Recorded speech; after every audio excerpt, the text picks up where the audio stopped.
Welcome to Focus Today. Well, we are all still somewhat stunned by what's happened to our nation over the last week as we continue to get more information on the happenings and the tragedy there in Boston.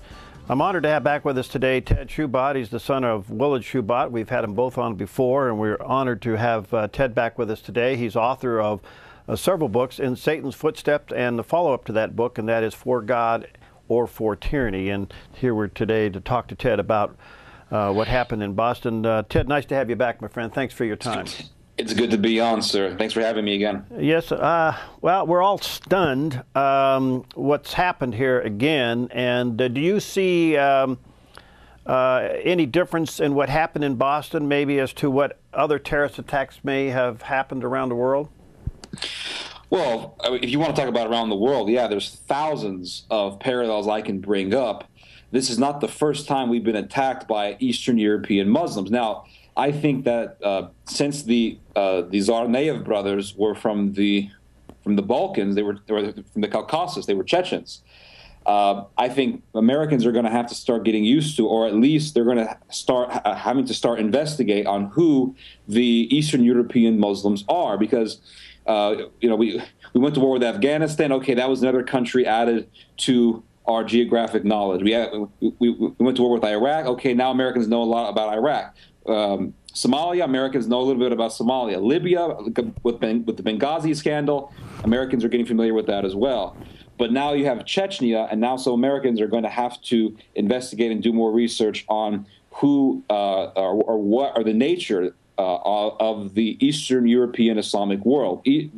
Eastern Europe, such as the Caucasus and the Balkans region. So you have the Chechens, the Bosnians, you have the Dagestanians, you have many of the Albanians. They are a huge segment of the Muslim world is in Eastern Europe, and we seem to forget this. The Tsarnaev brothers were Chechens. They were from the Caucasus region. And this is not the first time we have been attacked by somebody from a Muslim from Eastern Europe. For example, back in 2007, this was a story that really went under the rug and did not get the attention it really deserved. The story of Srđan Talović. Srđan Talović was from the Balkans, Eastern European Muslim from Bosnia, very similar to Chechens, went into a mall in Salt Lake City, in the Trolley State Mall in Salt Lake City, and opened fire. Within 6 minutes, he managed to shoot down 9 people. He killed 5 of them, and the other 4 were left seriously injured. He killed more people than the Tsarnaev brothers did, but we did not pay attention to it. And in fact, even after the points were brought up, him being connected to jihad, that is, the investigators were still saying to the media, the motive is still unknown. And we did not learn from this event, and we are going to continue to have terrorist attacks, and it's only going to get worse. I think there's going to be something coming up in America worse than 9/11 because of our persistence in remaining intentionally ignorant, because of our fear of appearing intolerant. That is why, for example, when you watch the news, pretty much everything they say is something that a very ignorant person would say. For example, we don't really know the motive. We don't want to come to conclusions. For all we know, this guy could be a lone wolf. We don't want to make judgments on other people. We don't want to put a judgment on a certain population of the American people, meaning AKA the Muslims. Nobody wants to bring this up. As long as we keep this stupidity, as long as we keep this vicious ignorance up, we're still going to have terrorist attacks. It's not going to end. All right. You bring up so many great points here. Let me back up a little bit. Both these brothers seem to be fairly young, and they were citizens. Yep. And so somewhere along the line, they were converted or indoctrinated or whatever. Yeah. Can you speak to that?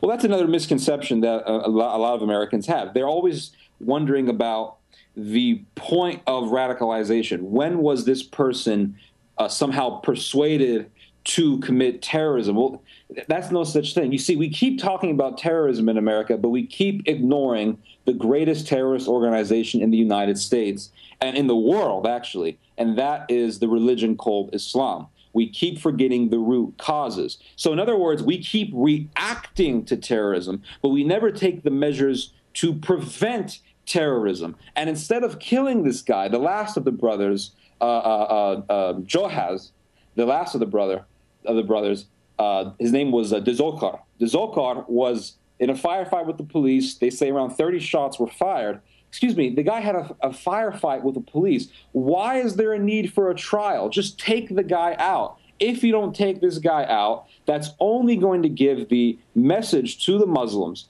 that we can commit terrorist attacks and people are going to sympathize with us. In fact, that's what's going on right now. I looked at the news today, and you have people coming out saying, and there was a cardinal in Boston amongst them, saying that we need to show mercy and leniency on this person. The guy is a murderer. He is a part of a network called Islamic Jihad, which is an international operation to take over the world. In fact, there were Muslims saying that the reason why the Zardanev brothers and the Saudis who backed them up, that's another thing we don't talk about a lot, the reason why this operation was executed was to avenge the blood of their Muslim brethren in Mali. Because recently the French began to bomb Mali, which is a country near Libya in Africa. Now let's not forget, remember the attack that took place in the energy factory in Libya, when you had multiple Americans lose their lives and multiple foreigners lose their lives. Well, guess what? They were saying the same thing. Those terrorists were saying, well, the reason why we killed those people in that energy company in Libya was to avenge our brethren in Mali. Same thing happened in the United States, to avenge our brethren in Mali. This is an international network. They are all connected.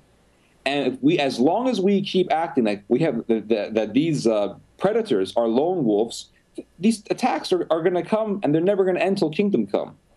All right. There's so much here.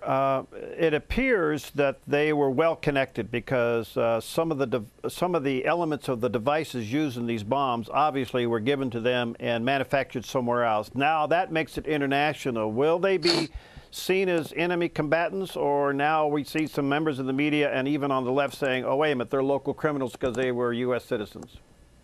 I don't know, for example, for now, there's a good chance they'll say these guys were lone wolves, but there's also a good chance that they'll say that this was an act of terrorism because I believe the FBI, Homeland Security, has already affirmed this was an act of terrorism. So there's a good chance they will bring this man to justice rightfully. But here's the thing, is we are giving this guy a trial. Why? The man had a firefight with the police. I could pull out a cell phone on a cop and he could open fire on me and he would be justified because he does not want to take the chance that he could be killed. So we keep applying all this equality rubbish on terrorists as long as we keep this up, we're never going to end this problem. The problem in the United States is tolerance. We keep saying, well, the problem is terrorism. The problem is radicalization. No, it's not. The problem is that we have a bunch of leftists in this country that are teaching tolerance.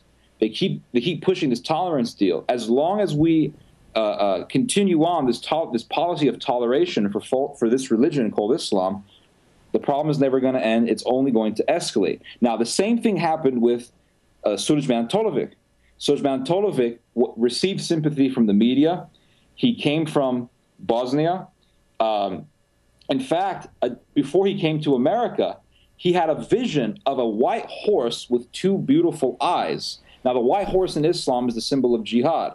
And also, Tolovic was telling the night before, he told his girlfriend that he was going to do something that she would never forgive him for, that he was going to, that the next day was going to be the greatest day of his life. Nobody took caution, or nobody was prudent enough to report this behavior, and we had this terrorist attack. And again, we did not learn from that event. The Zardanev brothers are from the Eastern European strand of Islam, which is probably, I would say, the most brutal form of Islamic jihad in the world. Now, if anybody doesn't believe me, I wrote an article about this a number of days ago, which they can get in Shoebat.com. Mm-hmm. And on this article, I posted a video that was filmed in the 1990s in Eastern Europe, in the nation of Dagestan. In the nation of Dagestan, a number of Eastern European Muslims, Chechens, Albanians, those type of jihadists, took a village in Dagestan, and there was a bunch of soldiers that they kidnapped. Now, the way they murdered these soldiers made it by far the most horrific thing I've ever seen in my life. And everybody who I know who has seen this video comes to the same conclusion. The problem is Islam. We do not see the diabolical and sinister nature of this cult. And I urge all the listeners to go and watch this video. It's on Shoebat.com. The name of the article is called, it's written by me, the Tyranny of Brothers and Eastern European Jihad. They can watch this video and they'll see how horrific it is. They cut these men very slowly each until they die. That's the way these people kill, and that's the savagery the Tyranny of Brothers come from. All right, Shoebat, SHOEBAT.com. Ted, it's an amazing to me that their father said they were set up by a conspiracy. Their aunt said they were set up by a conspiracy. The mother says they're set up by a conspiracy. But the uncle says, no, these are a bunch of bad guys. I want you to comment on that when we get back. And Ted Shoebat's with us. We'll be right back. Okay, we're back with our special guest, Ted Shoebat. And check out Shoebat.com. That's his website. That's SHOEBAT.com. And quite a few articles, the video that he earlier talked about, and his latest article, The Boston Bombers, Why Americans Are Clueless. And you may want to check out his website and support his work. Ted, as we were going into the break, I told you that it appears that his father and his mother and his aunt were all saying that these boys were set up and it was a conspiracy, but the uncle said, hey, wait a minute, these guys are ruining our family and they just did bad things, they're bad guys. Your comment on all that? That's a very good question. In the East, your family is seen more of in a collectivist mentality, as opposed to the United States. We see things more in an individualistic manner. In the East, what your family does, usually you do the same thing. So sympathy for your family, even if they are terrorists, still applies. And the same thing happened, in fact, with Sulejman Tolovic. After he was killed, his family had a huge funeral for him, and they considered him, well, he was innocent, he didn't really know what he was doing, he really wasn't a bad guy, and they expressed the sympathy. In fact, his father did the same thing. Well, very similar situation is happening now. Again, Eastern families are all very similar. In the case with the Tsarnaevs, you have a father, like you said, a mother, and an aunt saying, well, he was a great guy. That's typical. And the uncle comes out and says, well, in fact, if you do a little more research on the uncle himself said that the Johar does not deserve to live. And he's basically saying, you just kill this guy because he's no good. These people are no good. And one thing, he's absolutely right. He's an honest member of the family. And who are you going to believe? Are you going to believe his dad and his mom who say, well, he was a great guy and he was set up, or are you going to believe his uncle? I'm going to believe his uncle. Why? Well, let's look at the family. Let's look at the connections that these brothers had. The brothers are working with al-Harbi. Now, al-Harbi, he got off. The United States made a deal with the Saudis, and he went off to Saudi Arabia without any investigation. But we all know that al-Harbi was involved. Why? Well, al-Harbi has 6 members of his family who are official members of al-Qaeda. And then the al-Harbi has numerous family members that are locked up in Gitmo. You have Salim al-Harbi, you have Majid al-Harbi, you have Mohammed al-Harbi, you have Ghanim al-Harbi, you have Muhammad al-Harbi. These are all members of his family. Like I said, family in the East is seen in a more collectivist manner. So if your family is part of al-Qaeda, you are going to support them. If your family is part of al-Qaeda, you're also going to partake in terrorism. Simple as that. So, and also the fact that this guy had a shootout with the police. Of course, the uncle is, in my opinion, absolutely correct. These people do not deserve to live. They should instantly, in my opinion, receive the death penalty. Now, we keep hearing this rubbish talk about innocence and leniency, and that in Christianity we are taught to love. Well, all these Christians who talk this stuff, it seems as though they don't read the Old Testament anymore. If you read in the book of Numbers, chapter 35, Moses says quite clearly, take no satisfaction in the life of a murderer, but put him to death. So we keep forgetting these verses, and yet we want to apply the verses of Jesus talking about love to these people. Well, how is that love when you let a murderer go? Letting a murderer go, as Maimonides tells us, is tyranny to the victims. And that's all we're doing when we express ourselves this way. We are showing, for one thing, utter contempt for human life, even though we don't know it, and we are implementing a form of tyranny on the victims of the murder. All right, let's step back, if we can, just for a moment, get above the maze, look at the big picture. Evil has been unleashed on the world, and we're not calling it evil. Absolutely. We're just That's not exactly calling what this is. Yeah. Yes. Well, and like I said, all of these problems that we have in the United States with terrorism, give me the issue and I'll give you the reason. Terrorism, abortion, homosexual marriage, all of these things, as crazy as it may sound, they're all interconnected. If you look at a lot of the countries where Islam has thrived, in fact, if you look at all the countries in the Western world today where Islam has thrived, they are all leftist countries that have high policies of toleration. Compare the nation of England with Ireland. England has a huge Muslim problem. Ireland does not. Why? Because Ireland is still religious. Ireland is still Catholic. Ireland does not have a policy of toleration that the British have.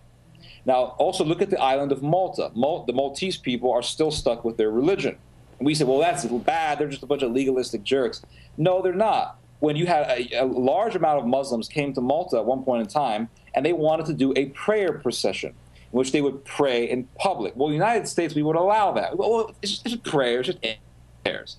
The Maltese people said no. They immediately objected to it, and they forced the procession to not take place. That is why Malta does not have a Muslim problem. Now, all of this goes back to one thing, and that is the church. The church in the United States has become utterly weak, and the way they are viewing the American church, the way it is viewing the problem with evil is utterly deplorable. You will not find any one of these mainstream pastors today talk about Islam. They will not talk about the dangers of Islam. They will not talk about how Islam wants to annihilate Christendom. Now, look at the words of the historian Hilaire Belloc. Hilaire Belloc ingeniously once wrote that there are two questions that every society must confront. What our culture is founded on, and the second question is, who wants to destroy it? Our culture is founded on Christianity. All civilization today, all civilization period, has been founded on Christian principles. Now, what today wants to destroy it?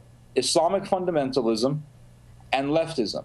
And it is these two ideologies that the church is terrified to confront in the United States. And here's another interesting point that I want to bring up. The American Christians have the most freedom than any other Christian on the face of the earth. They are the most free in the world. Yet, they are the most terrified to confront evil. Now, if you look at the Christians in Egypt, look at the Christians in the Eastern world, where persecution is rampant, where intolerance toward Christianity is implemented by governments. Christians are the most fearless.